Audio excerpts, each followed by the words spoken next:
Number 10. The Ring is an eerie and often terrifying exercise in J-horror filmmaking that would influence copycats for years to come. Reviving a genre that had been waning throughout the mid-90s, Ring drummed up fear in fresh ways, relying on haunting imagery rather than violence and gore. To quote Warner Wolf, "Let's go to the videotape." Number 9. Oren Peli's micro-budgeted box office smash wasn't the first found-footage film to try and scare the bejesus out of viewers, but it cleverly updated that conceit to the digital age. Relying on the simple use of a home video camera installed in a suburban bedroom depicting a young couple's gradual unraveling at the hands of hidden supernatural forces. Number 8.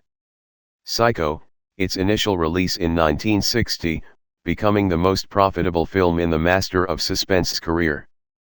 The murder on the stairway and the ending, Psycho is a primer in artful low-budget scares with maximum impact.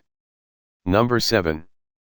Don't Look Now, perhaps more famous for its explicit sex scene than for its frights, the film nonetheless employs jump cuts, returning time and again to the unforgettable image of a little girl in a red coat. Number 6.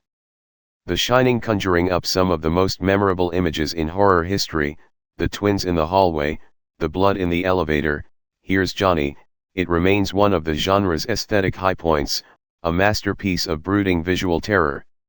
Number 5. The Exorcist is its brutal portrayal of a 12-year girl's complete mental and physical breakdown at the hands of Satan, while her mother stands helplessly watching by her side. Alongside William Friedkin's unnerving direction, the fog-filled imagery of Owen Roizman and electro theme by Mike Oldfield would both go a long way into making this an unforgettable viewing experience. Number 4. Halloween, taking every kid's favorite holiday and turning it into a gory nightmare, Halloween has often been imitated but rarely surpassed. While there are plenty of jarring moments throughout, its most harrowing aspect is the repeated image of a sadistic killer roaming the streets of picture-perfect suburbia. Number 3.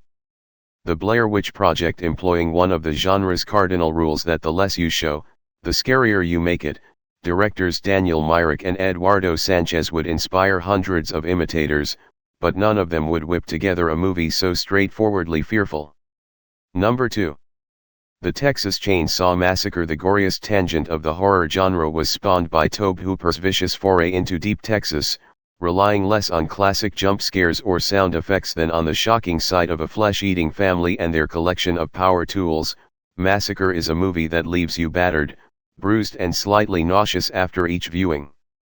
Number 1.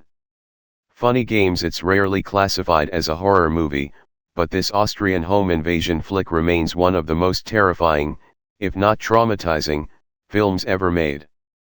Funny Games is really about how bringing fear to the viewer is a question of pure cinematic manipulation, with director Michael Hain thwarting expectations at each turn and forcing us to suffer the consequences.